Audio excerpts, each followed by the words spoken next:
दोस्तों, आज मैं आपको अपने गांव के बारे में कुछ अहम बातें बताने लगा हूँ। 40-50 साल पहले हमारे गांव की जमीनें बिल्कुल बेआबाद हुआ करती थी, जैसे कंदुम, चावल, भैंसों का चारा, कमाद, कपास और सब्जियां वगैरह। की जमीनें 40-50 साल बाद जरखेज हुई हैं और इनको सोसाइटी वाले ने खरीदना शुरू कर दिया और इधर बड़े बड़े सोसाइटी वाले इस हमारे गांव की जमीनों को खरीद रहे हैं और इधर की खूबसूरती कम हो रही है।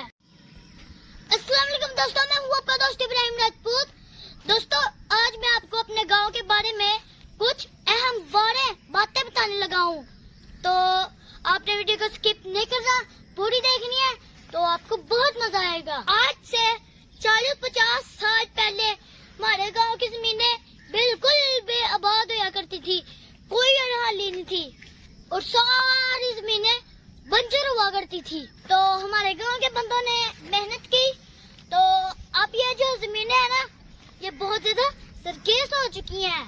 तो हमारे गांव की जमीनें इतनी ज्यादा सरखेज हो चुकी हैं जिनमें इतनी ज्यादा फसलें उगा सकते हैं, जैसे कंदुम, चावल, भैंसों का चारा, कमाद, कपास और सब्जियां वगैरह। और इससे अलावा बहुत कुछ हमारे गांव की जमीनों में हो सकता है। जब हमारे बुजुर्ग हिंदुस्तान से हिजरत करके पाकिस्तान आए तो उनको बहुत सी सारी मुश्किलात का सामना करना पड़ा था। उन्होंने बहुत सारी जगहों पे पाकिस्तान में क्याम किया और यहाँ पर आकर इस गांव में आकर आबाद हो गए।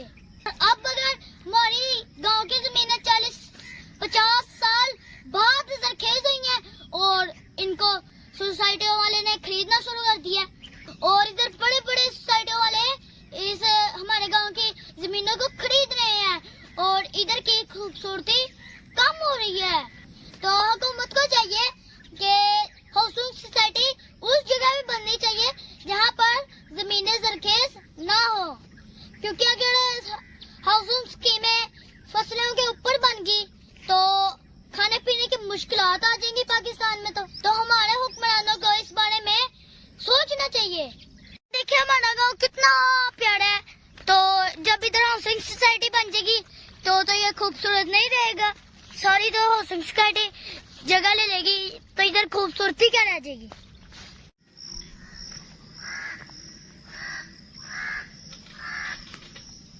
तो दोस्तों, ये दरख्त है, देखिए ये फसलें हैं। अगर दरख्त ही कट गए और परिंदों के घोंसले हैं यहाँ पर, वो भी खत्म हो जाएंगे तो यहाँ मजा क्या रह जाएगा। अभी ठंडी ठंडी हवा चल रही है, तब तो यहाँ पे कोई हवा नहीं चलेगी जब हाउसिंग सोसाइटी आ जाएगी। तो हम तो देख रहे हैं, अगर हाउसिंग सोसाइटी वाले नहीं देख रहे तो यहाँ पर हजारों परिंदों ने घर बनाए हुए हैं। अगर इन पेड़ों को काट दिया गया तो वो तो बेघर हो जाएंगे, तो उनको कितना दुख होगा परिंदों को। उनके तो छोटे छोटे बच्चे हैं। देखिए मेरे पीछे कितना खूबसूरत नजारा है। ऐसा नजारा शहरों में तो नहीं ना मिलते, गाँव में ही मिलते हैं ना। दो चीजों पे हमारी गवर्नमेंट तवज्जो कर लेना, पाकिस्तान हमारा बहुत अच्छा हो सकता है। एक ज़राअत और दूसरा तालीम, क्योंकि अगर ज़राअत के पेशे में पाकिस्तान आगे जाएगा तो खाने पीने की चीजें भी ज्यादा और अच्छी होंगी और पाकिस्तान अच्छा मुल्क भी बन सकता है। और अगर तालीम पे हमारी हुकूमत फोकस करे तो हमारे पाकिस्तान से बड़े बड़े इंजीनियर, डॉक्टर डिग्रियां लेकर पूरी दुनिया में पाकिस्तान का नाम रोशन करेंगे। इस जंगल की वजह से हमारे गांव में बहुत सारे परिंदे आ चुके हैं, जैसे कोयल, कौवा, चिड़िया और भी बहुत ज्यादा परिंदे। तो इस जंगल में पहले आग लगी थी जिसकी वजह से कुछ घोंसले नीचे गिर गए होंगे, तो अभी फिर से बारिशें स्टार्ट हुई हैं तो अब फिर से हरियाली आ गई है इस जंगल में। तो मेरे गांव के करीब इर्द गिर्द जितने गांव है ना, उन सब में मेरा गांव सबसे ऊपर है, क्योंकि इधर इर्द गिर्द बहुत से जंगलात हैं, फसलें हैं।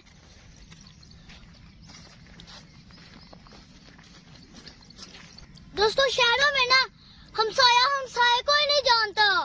मगर देहातों में एक बंदा पूरे गांव को जानता है और पूरा गांव उसको जानता है। और इधर सब लोग एक दूसरे के दुख सुख में मदद करते हैं और शाम को तमाम गांव वाले बैठकों में बैठकर खुशखुशियां लगाते हैं, बहुत खुश होते हैं और यही देहातों का हुस्न होता है। देखिए 4 दिन पहले आग लगी थी और ये दरख्त इधर जल गया। दोस्तों सच सच बताएं, मेरा गांव वाकई खूबसूरत है।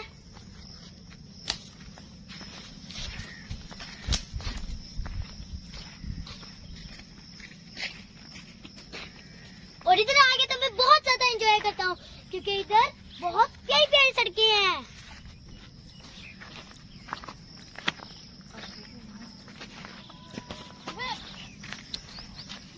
के सामने बहुत बहुत प्यारी प्यारी बकरियां आ रही हैं।